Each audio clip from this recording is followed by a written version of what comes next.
من المؤمنين رجال صدقوا ما عاهدوا الله عليه فمنهم من قضى نحبه ومنهم من ينتظر وما بدلوا تبديلا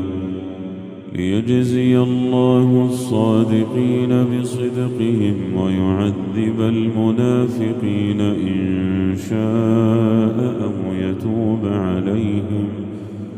إن الله كان غفورا رحيما